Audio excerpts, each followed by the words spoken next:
Hello, and welcome to a special edition of All This and the Oscars Too. I'm today's host, Clarence Moy, joined by Sasha Stone, creator and main content provider of awardsdaily.com. And we are both thrilled to speak to Jeff Orlowski, the director of the upcoming Netflix documentary, The Social Dilemma. And his excellent film explores our international obsession with social media and its damaging impacts on human beings. Jeff, welcome to the podcast. Yeah, thank you, Clarence. So I was scrolling through Facebook while I was watching your your documentary, and I immediately put my phone down and I said, "I really should not be doing this at all." That's really funny. I've had a number of people tell me, like, I really tried to not look at my phone while watching your movie, and it was really hard. And it's just kind of fascinating to see how that's the new reality that we live in. We've become so sucked into these devices. It absolutely is. And by the time I got to the end of the documentary, which again was fantastic and everyone should watch it, I was running upstairs and lecturing my children on I was giving them Cliff's Notes versions because I knew I couldn't get them. I have older children, 16 and 12, but I knew I couldn't get them to sit down and focus on a documentary for 90 minutes. So I was giving them the Cliff's Notes versions. And Well, you have to get off TikTok. show them the film when it's live. I'd be curious to see what they say. We did a screening of the film at Sundance for high school students, and they were captivated. I mean, we've done countless screenings of our past films, Chasing Ice and Chasing Coral, with students of all ages, and the high school students really embraced this movie in a very, very deep way. I think they recognize and see that these platforms are affecting their daily life. It touches them in a very personal way around teen mental health, and we have a whole scene in the film just dedicated to that. And I think it's something where I'm very, very optimistic for after teenagers watch the movie, what their response will be. Yeah, I think absolutely. let me just say, I think that they're sort of headed there. I'm an internet immigrant because I got online in 1994 Hmm. before Twitter or Facebook, before social media. But I was there for sort of the roots of it and what drew people towards it. My daughter's 22 and she's an internet native. So Hmm. she grew up with and around social media. Both of us around the same time sort of decided to quit Facebook, and Hmm. she did it totally on her own. And I did it recently because I was getting in these horrible, just like your documentary shows. And actually it helped me to quit Facebook, to tell you the truth. It kind of put the period on the end of the sentence because Right. I was getting into these fights with like lifelong friends, and it was Right. causing me so much stress. And when I Right. quit, I immediately felt better, Yeah. you know. But I can't, That's but like fascinating. you also, Friends that you've had for such a long time, and yet these platforms have created a rift and division between the two of you. yeah, exactly. But it is immediate, and you cover all this in your documentary, what the algorithms do to your brain and how you become addicted, and that they knew that when they created them, and how hard it is to break free from it because you're always being pulled back in.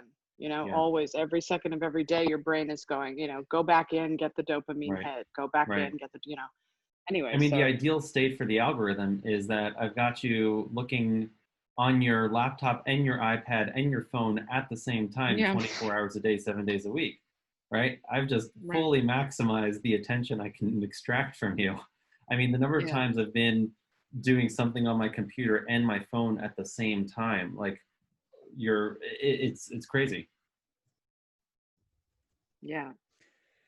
So Jeff, obviously Sasha and I were talking just before we started recording here about what a great filmmaker you are, and we loved Mhm. Chasing Ice, and I'm sorry, I'm blanking on the other Chasing Coral. Chasing Coral. Coral. Thank you. Yeah, thank So you.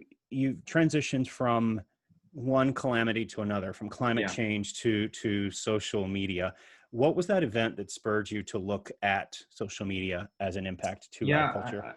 to be honest, personally, I've always just been interested in what are the biggest problems that we need to address as a society. And climate change has always been at the top of that list. And while we were trying to work on how do we fix climate change and address climate change, we were doing countless screenings of Chasing Ice and Chasing Coral all across the country, and we just kept coming across climate deniers. And it's like, how is there so much denialism? Like, the science is so rock solid. Like, we know this definitively at this point, and yet there's still massive denialism. And how could it be that some people are just getting different information? And that's what led us, I think, in a very meaningful way. In the back of my mind, it was always like, what's going on here? Tristan, one of our main subjects, he and I had known each other from college, and I saw him posting. He went and worked at Google, and then he was posting articles on Facebook about how Google is using manipulative design techniques. And I'd never seen of any of my friends who work in the tech industry, of which a lot of them do. I had not seen anybody criticize the tech industry, certainly not publicly, and that was a big light bulb moment for me. And I started looking into that and started talking with him, and we went down this path and realized that there was a film that needed to be made. And let me actually just add one more thing, because I want to give a lot of credit to Eli Pariser, who did a TED Talk in 2011. And he did a TED Talk that was called, I think it was called Beware of Online Filter Bubbles. And in that talk, nearly a decade ago now, he explained how these algorithms can create recursive feedback loops and it can isolate thought. Yeah. And I saw that years ago and I was like, this is scary. Like, this is huge. This is scary. We were working on Chasing Ice at the time, and I just kept thinking, like, it was always in the back of my mind, this is an important subject, but I never knew how to turn it into a movie. And when Tristan and I started speaking in 2017, that's when it was like, okay, I've got an idea for how we can pull this off. Yeah. Yeah, we're constantly talking about these feedback loops. Both, unfortunately, Sasha and I are both still on Twitter, and we're there's a lot of people out there talking about the election right now, obviously. And, there's these people that are in these little bubbles. Sasha, you're mentioning this all the time about, the election will be great as long as you stay inside your Twitter bubble, and not looking in other places. That's a great quote. I love that. But it's true, because I've been finding that more and more lately. It's actually kind of driving me a little bit nuts, is that if you step out of it, it's kind of like leaving Scientology. It's sort of like you're an SP, or somebody who's hostile to the collective hive mind, and you're not really, but you're trying to I do anyway every day, sort of try to pierce the bubble by reading other people's. I don't know if you know this, the book The People versus Tech. Have you ever heard of that? No, The People versus Tech. That is a book by, what is his name? And you should know him. He's like Tristan Harris and Jaron Lanier. He's one of those guys who, The People versus Tech, How the Internet is Killing Democracy and How We Save It, by Jamie Bartlett. He kind of covers the same sort of ground, in a way. It's a really, really good.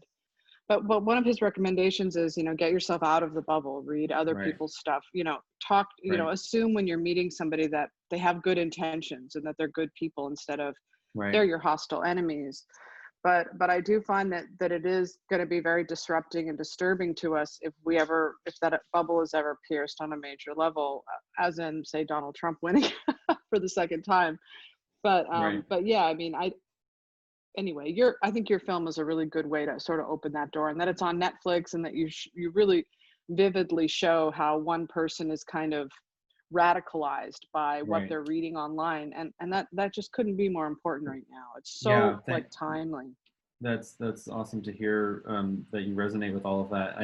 Of all of the things, we spent so much time trying to figure out how to structure the movie, and what order, and what's the climax, and for me, the political polarization was always the biggest thing. We are moving away from any sense of a shared story and a shared reality, and now we are all in our own individual Truman Shows, individual customized versions of reality, where your reality and my reality are going to continue to evolve down different trajectories. We're now all on our own little islands of thought. And that's how speciation happens, right? In biology. When you physically separate, these become different species, and based on the different circumstances that surround a local environment. Now we have ideas that are becoming so incompatible with each other that they can't even converse with one another. That's why that was a really big part of the film for us. There's something else you were just saying a second ago I wanted to comment on. I'm just drawing a blank though. You said something about having people I having good forget. intentions or stepping outside your bubble or piercing the Oh yeah, yeah. bubble. So perfect. Thank you, Yeah. thank you. So, stepping outside your own comfort zone and your own bubble. There was an interview that we did with Aza Raskin and another one with a woman named Renee DiResta, two subjects that are in the film, and they both pointed out to me that Russian propagandists were pushing anti-fracking information on social media. And I was like, wait a second, I'm an environmentalist. I have a stance on fracking. Mm-hmm. This is what I understand to be true, but what is Russia doing pushing out this content? Yeah. And am I seeing, and then there's a bunch of coverage that was coming out around like, can you spot, there was a New York Times piece, can you spot the Russian post versus an authentic post? And it was like this Right. quiz. And you could like look at all these images or posts, and I couldn't tell the difference. I couldn't tell Yeah. when something was authentically created by a person versus when it was fabricated. Yeah. Russia, we now know as of this week, Russia is using even another more sophisticated level of manipulation this year with the election, where they're Mm-hmm. hiring Americans to write stories for their propaganda machine with Russian editors guiding and nudging these American authors in different Oh ways. boy. And this is not like Russia hacking Facebook. This is just Russia using Facebook, right? And this is such a massive systemic problem. This is not something that we can easily just change a couple lines of code and solve our way out of it. No, you're so right. I just had that thought today, and I was like, this is too big. This problem is too big. It can't be fixed, because I was looking at, for instance, you took the moment that George Floyd was horribly murdered, right? Mm-hmm, mm-hmm. That seconds later, all of this kind of disinformation started hitting Twitter, Right. with the picture of the cop in a white lives, something like make America white again, or something like that. A hat. It wasn't Mm-hmm. true. It was Mm-hmm. disinformation. But if you wanted to start violence on the street and you wanted to kind of cause that chaos, you could do it so easily by just spreading this and flooding Twitter with this stuff. And we can't do anything about it because we can't confront it, because if we Right. confront it, we'll be called racists. You know? Right. So it's too big. There's a stat that we have in the film that this research that on Twitter lies spread 6 times faster than the truth. Mm. And if you just think about that one sentence for a second, the truth will never win, right? Right. The truth cannot win in a scenario like that. We have to change the fundamental groundwork to get back to a sense of shared truth. Facebook, for a long time, I don't know if this is still their motto, I'd be blown away, but they had this motto for the company: move fast and break things. Yeah. And I mean, I don't know what's a more apt, kind of ironic looking back at it in retrospect, because they did move fast and they broke a lot of things, and that's messed up. Like, we need their motto to be move slowly and fix things. Like, that's what we need. Where's that tech company that's going to do, treat their algorithms with the respect that their power commands? How are we going to think about what's best for society and not what's best for the bottom line? And this is where I just, based on everything that I've learned from how these companies operate and how their algorithms are designed and what their algorithms can do, I don't have faith that that any of the changes that they're making are going to be meaningful. They're just little PR moves, or the little band-aids, and the ship is sinking and they're plugging a hole with their finger. And it's so misaligned with the scale of the problem. I think they need a ground-up rewrite. I think we need to completely rethink the way we have social media exist right now. And either that's going to come from within the tech companies, or it's going to come from regulation, one or the other. And isn't it funny you're talking about that, and it sounds like you're talking about climate change? It's the same thing. Like, I could say a whole bunch of sentences where they are interchangeable. Isn't it the same though? Like, where we have an industry that at one point it brought things to us that we just thought were positive and great. And look at the opportunity. Look, we can drive and fly across the country. Look, we can connect with people from around the world. And only years later do we recognize the consequences of this invisible business model and the invisible impacts that it's having on society that are at a full-on existential self-destruction level of concern. Yeah, Um, we're heading for this brick wall, and there's nothing we can do. I mean, there is stuff we can do about it, but solving, I don't know, do you know Roy Scranton, who writes a lot about climate change? He has a book about, I mean, he's very yeah. pessimistic. He's one of those people that we're Mhm. doomed and there's nothing we can do about it. We can't turn it around. But it is, we are heading for a brick wall in both climate change and social media. But it struck me when you were saying that, because you're like, we need a rewrite. It's, the problem is so pervasive, and we're all participating in it every day. And, it's not going to be solved with just one line of code, because like you say, if we're all addicted to this, if our brains are addicted, then we're all in this situation of like somebody who's addicted to drugs or alcohol or anything Right. else. And you know how hard it is to quit that. It's Yeah. just that it snuck up on us. We didn't realize we were doing something subversive, the way Right. you do if you start taking heroin. Yeah. That's potentially Yeah. addictive, I but we would just walked right into this. I would push back a little bit in that I don't think we're heading for a brick wall. A brick wall is so it's on or off. It's a very there's a distinct boundary. I think with climate change and with our technology, which Tristan has called a climate change of culture, Mm. these are gradients. It's not a singular on-off state. Like there's a gradient of impact. We are dealing with the consequences of our social media technology right now, and if we shut it off immediately today, we still have 10 years of inertia of Mm. misinformation that has been sown throughout our civilization. Right? It doesn't just Right. immediately get fixed if only truth is coming out somehow. Um, Right. and so these are likewise with climate change, it is very much a gradient where we already are in a climate change world. We are experiencing the consequences of climate change that will either continue to get worse or get better as we make changes to our infrastructure. I am optimistic because these are gradients, because of the resiliency of nature and of the human spirit, because when we know and identify problems accurately, we can work to solve them and to fix them and to make things better. Um, I think if I wasn't an optimist, I wouldn't do this work. I think I'd just, Yeah, I that's would just true. go move to a beach somewhere and call it good and retire, enjoy the rest of my life, and let the world burn around me. But my hope is that we can minimize that burning and that destruction and that suffering, the You know, massive that human that suffering. that came through with Chasing Coral, because I know that the books that I've read about climate change, everybody's just sort of flipping out about the coral reef, the Hmm. Great Barrier Reef, and how it's just dying. Yeah, And some of them were so hysterical about it, they were actually laughing because they didn't know how else to deal with yeah, this. It was so extreme. yeah, But I did find optimism in your movies, actually, when I watched yeah, them. I didn't think that they were doom and gloom, the way that a lot of the books I read about it, yeah. you know.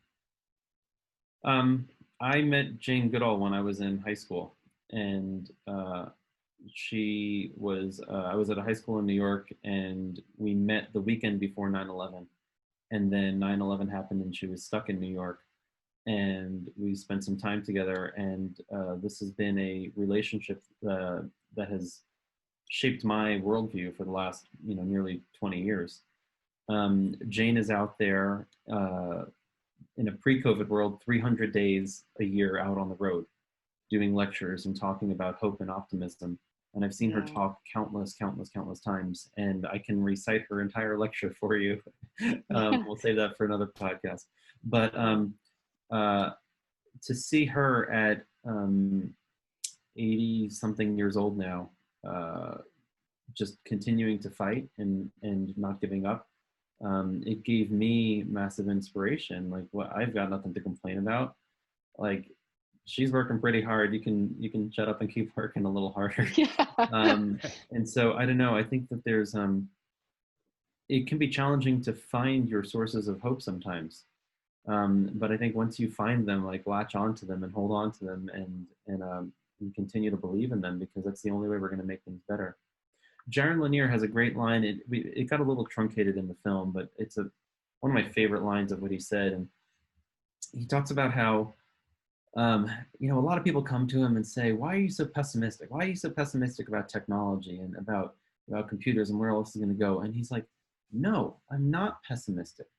I'm optimistic. I am a total optimist. I believe this technology can be better. I'm critical because I believe it can be better and it needs to be better. we need the critics. We need people to say, look, wake up. Yes. It's the complacent people that are fine with the status quo. They're the true pessimists.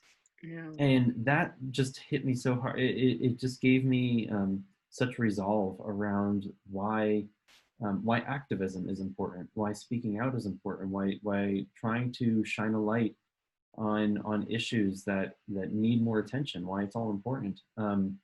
And I hope we captured that spirit and that purpose in this movie. I wanted to ask a question about COVID-19 and social media's relationship to that. You do touch on COVID-19 within the film, but it's Mhm. around the misinformation that Yeah. started early in the pandemic. Because we are more isolated now than we were 6 months ago, Mhm. because we are, quarantining and hopefully people, staying in homes and staying in smaller groups, do you think that, are you concerned that that will increase the influence of social media on individuals? It just makes the problem exponentially worse because we're not Yeah. talking to people. We're back on our phones. We're forced to be on our phones. Um, I have mixed feelings on this, in part because, like, a lot of people have said to me, "Oh yeah, I'm using social media so much more now," and I think the illusion of connection that we get on these platforms has been elevated during COVID time, but it is still an illusion. It's still not a genuine connection. I haven't used social media for the last 2 years or so now. Because of this project, I've weaned myself off. I was massively addicted to Facebook in particular, and really, really worked to get myself off the platforms. And when COVID happened, I had no urge to go back onto Facebook. I had no urge to use social media. I made more phone calls. I made more FaceTime calls. I spoke to my friends that I haven't spoken to in a while. I, really focused on what is real meaningful connection look like. There's a thing called the Dunbar Number, which is this researcher assessed that humans can only have like a meaningful connection and relationship, like a deep relationship with about 150 people. And we see time and time again, when networks grow beyond 150 people, they start to fall apart. Whether it's a company or I've heard of many companies that only limit a building to 150 employees, and they're going to build a new building. And they don't want to put 300 employees in one building because that's too many for how many people we can actually relate with.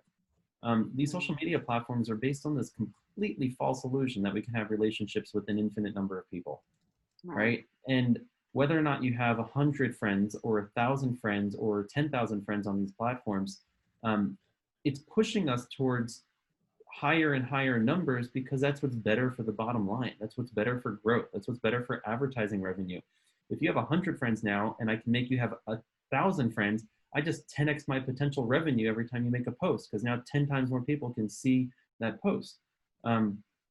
I recognize that many people have gone to social media as a warm fuzzy blanket during COVID, but I question if that's actually providing the real comfort that one is seeking, and that's where for me, it's I've had even more meaningful relationships with my close family and friends during a time where when the world has flipped upside down, but it hasn't at all been through social media. Right. In I think it might be Jaron Lanier's book. I think it might be his book. By the way, it's I think it's called 10 Reasons to Delete Your Social Media Right Now or something Yeah, like that. 10 It's arguments for deleting 10 social arguments. media accounts right now. Yeah, I've read it like twice all the way through, and it's Oh, fantastic. amazing. And people should really read it for what's happening with the election this year, because he does a whole thing Mhm. on the Russians and Black Lives Matter, and that's really important to read. But one of the things I didn't know was that the slot machine Mhm. comparison, which is that they modeled the addiction to the way that they do Vegas slot machines. Like, your brain anticipates the dopamine hit, Right. so it knows. That's why they lag the number of notifications on your Mhm. Instagram or Twitter. You can't just sign on and see your notifications. You have to wait a minute. And so they do that deliberately so that your brain anticipates the dopamine hit, because when you get it, it's much higher. Mhm. If you Mhm. don't get it, you get a deficit. And then once you have a deficit, your brain craves it even more. So you keep returning back to the source to get it back.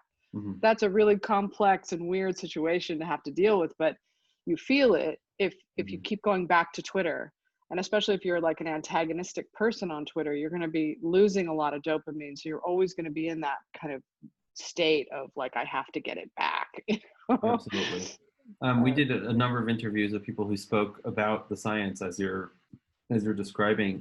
We weren't able to include all of it in the film just because it just started to take up quite a bit of time. But you're making me think I should take some of our outtakes and make a specific video just on the chemical response in the brain.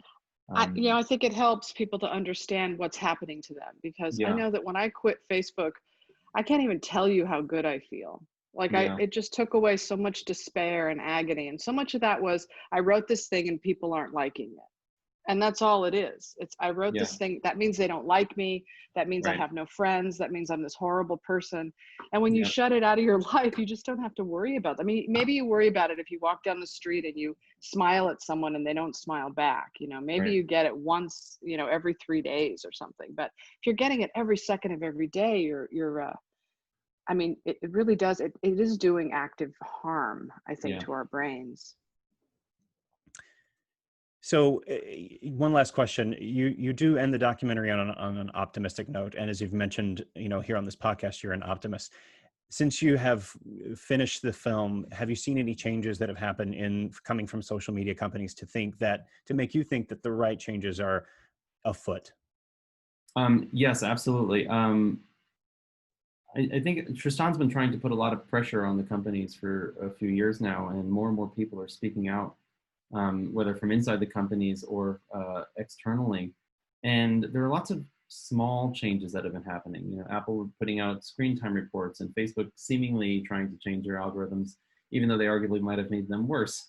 But I genuinely believe there are well-intentioned people at these companies. There's just an inherent vice around how it was designed, around a business model that profits off of attention, and that the incentives are misaligned with society. So for me, the hopeful path is that we have to actually change their business model. They need to change their business model. And that would be just a foundational step in a stack of things that need to be done to realign the technology with humanity's needs. I'm optimistic also because people recognize they don't want this. Like we know when we feel that something is wrong when we engage with these platforms, whether it's affecting us in our own individual mental health or affecting our society. And I believe that the next generation of engineers and technologists are not going to want to take part in that. They're going to want to build something better. They're going to want to build something new. And so whether it comes through the Facebooks and Twitters and YouTubes of the world willingly making change, or if it comes through new technology that people just prefer, we're going to see a huge shift. Well, thank you so much for joining Sasha and I here on the podcast. Thank you. And just to our listeners, just as a reminder, Social Dilemma premieres on Netflix on September the 9th. So we all heavily endorse it and think that you should check it out. Awesome. Thank you so much, Jeff. Nice talking to you. Great Thanks. talking.